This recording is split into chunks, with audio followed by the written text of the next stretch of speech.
want to get abundant harvests without losing them all to pests, then stay tuned because I have 15 of my top tips for natural pest management. Plus, I'm also going to share with you my strategy for an integrated natural pest management system here in my urban permaculture garden, and that is going to help you absolutely level up your sustainable garden, and so you can get heaps more food without losing it all to pests. Because if you really want to create a sustainable garden, it's not about these quick fixes. It's about creating an integrated pest management system that looks after itself, where nature does the work and we don't have to, which is amazing, and it makes everything so much easier flow, and we can concentrate on other things like planting new seedlings and harvesting our food, rather than spending all our time micromanaging, chasing pests and looking for caterpillars. So you'll definitely want to check that out, but let's just get straight into it and let's talk about eggshells. Eggshells are not only great for your soil, they add calcium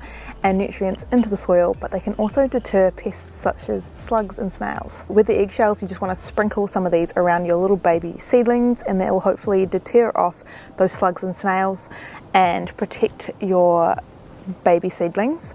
There's another reason that planting things indoor first and waiting for them to be bigger to be planted out into the garden can be a good idea, because it gives your plants time to get stronger, to have harder stems, and that way they're less susceptible to pests. But I always like to have a jar of these on the go, and super easy to make. You just dry out your eggshells, crush them up into chunks, and sprinkle them around your plants. Now, not only are we hopefully deterring those slugs and snails, we're also putting nutrients back into our soil. So it's a win-win situation. All right, so number 2 is plant extras. It's something that I think a lot of beginner gardeners get really stuck on, is that they plant a couple things and they get eaten and they're devastated. No one likes to fail, but I think with gardening you just have to accept that sometimes you're going to fail, and once you start doing that, it makes it so much easier. You don't feel so stressed. So if you switch that mindset, you plant extra, you're going to have enough food, and if some do get attacked or you do lose some, you won't be expecting that 100% success rate. So it makes it a lot easier. You don't get so down and upset with failures when you just switch that up and realize that you're probably going to lose some, so you're just going to plant a few extra. And maybe we have to ask ourselves, is it me? Am I the drama? And if you don't, and you end up with an extra in abundance, you can preserve them or you can give them away, and just giving away fresh vegetables and fruit inspires other people to start growing their own as well. Another really good idea is to companion plant. I know it's something that is thrown around a lot with gardening, and people get really stuck on the idea of having to know exactly what plants go together. But planting fragrant plants such as herbs like rosemary or marigolds are an edible flower that have a real pungent smell, as well as things like onions and garlic. Those can often deter pests because they have such strong scents.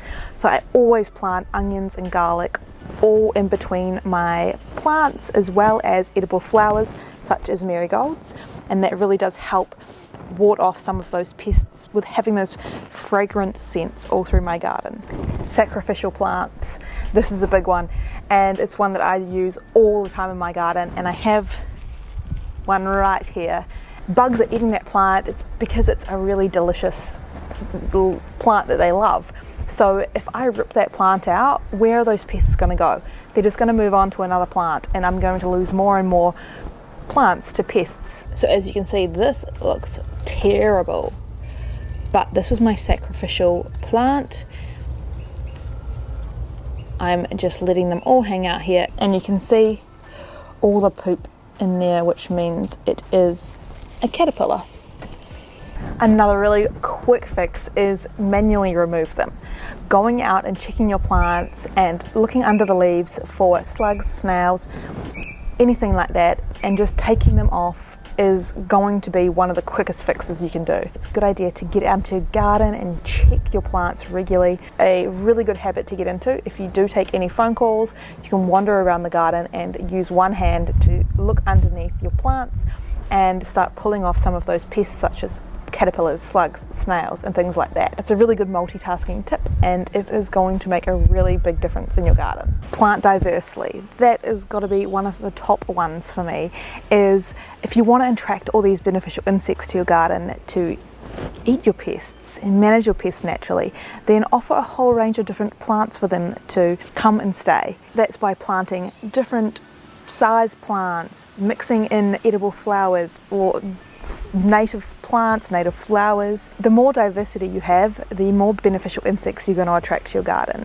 and that's going to make a huge difference to the amount of pests in your garden and the amount of harvest that you're going to be able to get from having all of those beneficial insects. So things like lizards and frogs and little birds and all sorts of things, they all like different environments. So the more diversity you can have in your garden, honestly, I just think the better that your soil health is going to be, the better plant health, the more beneficial insects, and it's just a knock-on effect where everything works together to just create this lush, abundant, full of life and full of food.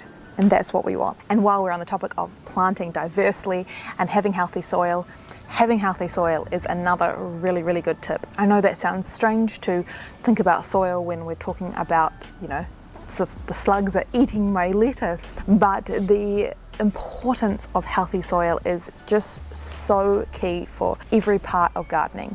Because if your soil is healthy, if you have heaps of nutrients in your soil, then your plants are going to be healthier and more resilient. So if your lettuces do get eaten by a few slugs and snails, if you manage to get on top of them, they're going to bounce back because they're healthy plants. They've got lots of nutrients to draw from. So healthy soil is going to be the key for getting abundant harvests, even if you have a few pests. Alright, so let's talk physical barriers. Sometimes the only way to really maximize your harvest and make sure you get the fruits of your labor is to put up a physical barrier. And that can be things like nets, putting produce bags over your fruit.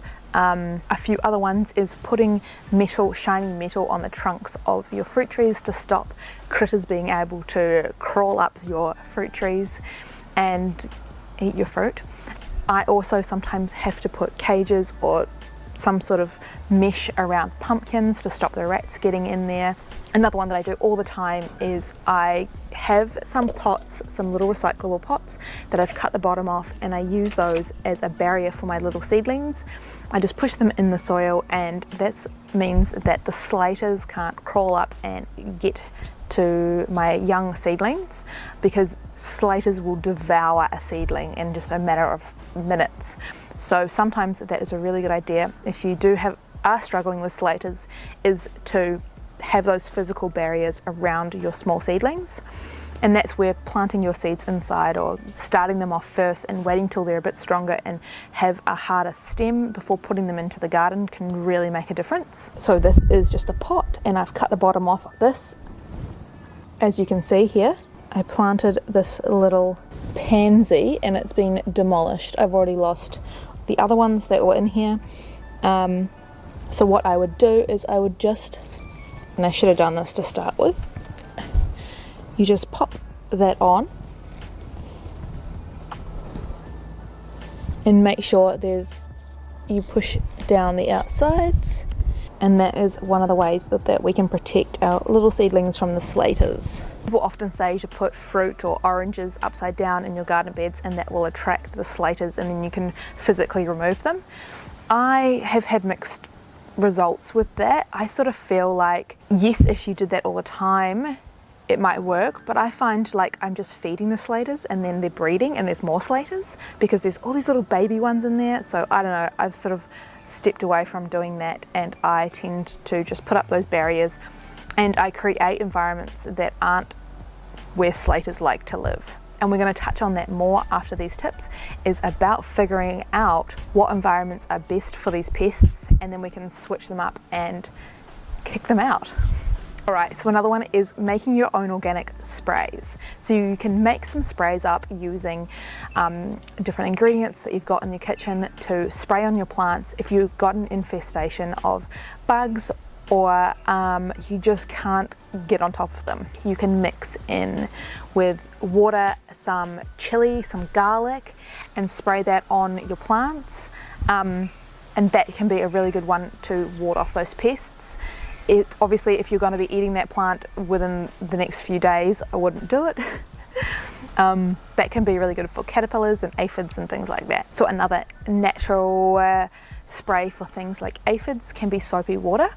This is sort of a last resort. I tend to not use this very often unless I have a really bad infestation. Spraying soapy water is going to also kill off your beneficial insects. So things like ladybugs are going to come and try and eat your aphids, and if you're spraying stuff on them, it's going to damage your beneficial insect population as well.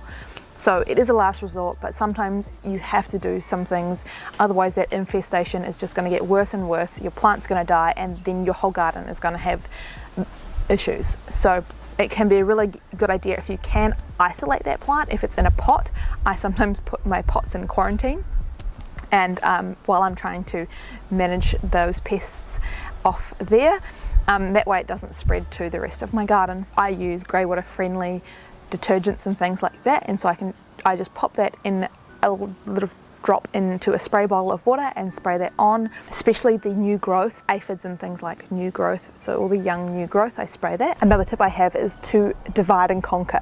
This is something that I do with all my gardens. I don't put all my eggs in one basket, and if you've watched any of my videos, you'll know this is one of my main strategies for pretty much anything in my garden, is to not put all my eggs in one basket, spread things out, reduce the risk.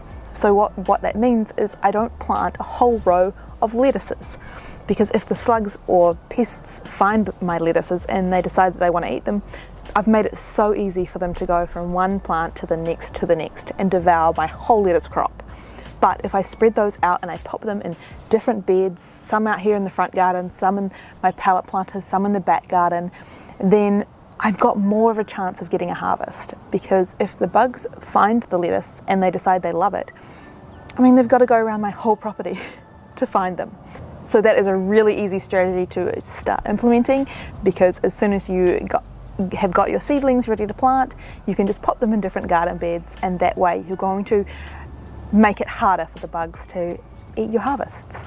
So as you can see here, I've got some poppies, I've got a cauliflower, we've got some bok choy, we've got some lettuce, and in between we've got some basil, which is a really fragrant herb that's going to deter pests. Down here we've got another cauliflower and the eggshells that we just popped on. We've got some edible flowers, we've got some beetroot, some more basil.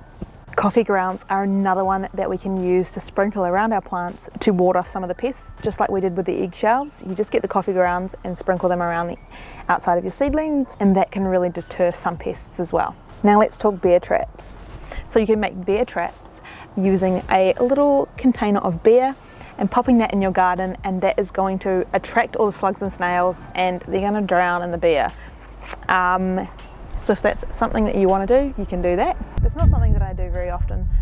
Like I said, I don't get a lot of slugs and snails, but I know that does work for a lot of people. And if you are struggling with pests in your garden, make sure you keep on top of harvesting. Harvest everything as it's coming to be ready, because if you leave it a little bit longer, you might go out and find that a mouse has eaten it, or a rat, or a bird, or I don't know, wherever you live. You probably have different pests. So keep on top of your harvests. If it is able to be picked, then definitely pick it.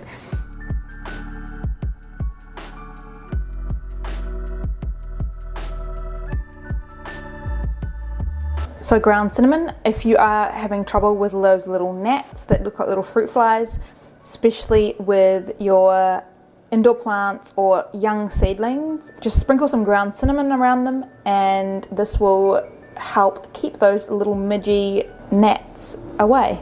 Permaculture is about taking a step back and looking at things through a different lens. And honestly, once you start implementing this strategy into your garden, it's going to make such a big difference. It's going to feel more relaxed, it's going to feel more enjoyable, and you're going to get amazing harvests without feeling like you're failing or you're constantly battling pests in the garden. And you're going to have more time to do other things, like plant more seeds, make more gardens. So when I see pests in the garden, there's three main things that I do. And the first one is I identify what pest it is. So to do that, look under the leaves, have a look for droppings, scratching, nibbles, anything like that, get a little bit detective on it and see if you can find out what pest it is. It's also a really good idea to check at different times of the day, because not those pests aren't always going to be out in the middle of the day. Some come out first thing in the morning, some come out at night. So just have a look at different times of the day and see if you can identify what pest it is. Next up, I'm going to figure out what is that pest's dream environment versus what does it hate. So for example, if we're talking about slugs and snails, their dream environment is somewhere shady, somewhere cool, somewhere damp, somewhere that has slippery surfaces, and their least favourite environment to be in would be somewhere out in the open where they're exposed to birds, somewhere that has scratchy surfaces that they can't slide along easily, somewhere that doesn't have damp, cool spots for them to hide, and that will start getting your mind thinking about what is my garden like and what can I do to switch it up and make that environment not so friendly for these pests. Places like this would be perfect for slugs and snails. They like to live on the edge of the garden beds here where it's nice and moist and dark. So it's always a good idea to check along the edge of your garden beds. And that's why I find I don't have a whole lot of slugs and snails in my garden, because my garden is quite open, it's quite exposed, it's very hot, it's very dry. I've got mulch everywhere, so there's less slippery surfaces, there's more scratchy surfaces, and there's little hidey holes and shady, damp, cool spots for them to make home. So that's why I find I don't have a lot of slugs and snails. And if you are in a climate or an environment that is a lot cooler and moist and has more damp, cool spots, you're probably going to find a lot more slugs and snails. So then there's a few things that you can do to make it less desirable. Trim back some of your plants to make more open areas. You can put down mulch so it's not so slippery, it's got more scratchy surfaces for them to have to go over that they're not going to want to go over, and just reducing some of those elements that they love and in place for elements they don't love, and that might help deter them or make them not take up home in your garden. The next thing that I like to think about is who is their natural predator. If I can find a predator that is going to want to eat those pests, then that's less work for me to do. So I think about what are their natural predators and how can I encourage them into my garden? Do I want to encourage them into my garden? It might be that it is a predator that I don't want, so it's just thinking about those things. And for example, again, slugs and snails, birds are one of their main predators. So do I want to encourage more birds into my garden? What's that going to look like? And then obviously, how do I do that? By putting in bird feeders, putting in water baths, attracting birds to my garden. Chickens also are another one. They love slugs and snails. So do I want to get chickens? Is that something that I can incorporate into my garden that will start eating more of the slugs and snails? And again, with the ducks, they love slugs and snails and they eat less of your veggies than chickens would. And like Bill Mollison said, do I have a snail problem or a duck deficiency?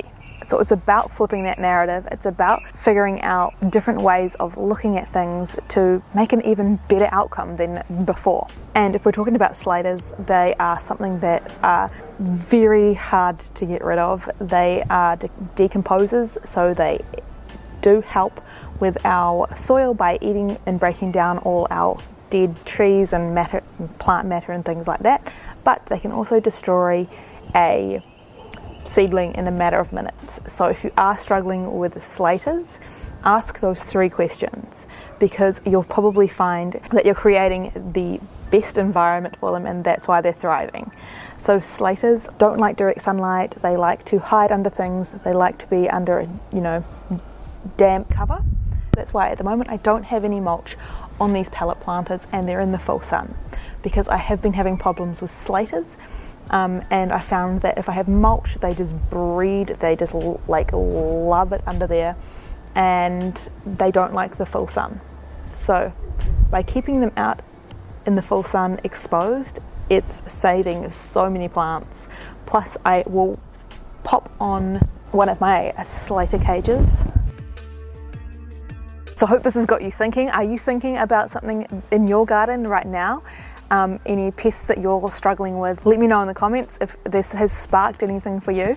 Incorporating these 15 tips and ways to reduce pests in your garden, as well as asking those 3 questions on all of the pests that you have in your garden, I think it's going to make a real huge difference, and you're going to be able to create these sustainable systems where you're not having to be out there micromanaging, pulling off every single bug. You'll be able to let go a little bit of that control. You won't stress so much if 1 or 2 of your plants are getting eaten by bugs. You're going to not feel like a failure, because you know you're going to share these things with nature, that as long as you're still getting a harvest, as long as you're still getting some food from your garden, that you can just take a step back a little bit and allow that balance to happen rather than forcing everything. And if you did get any tips, I would love it if you could like this video and share it with your friends, so that we can inspire more people to start gardening naturally and ditching all of those chemicals.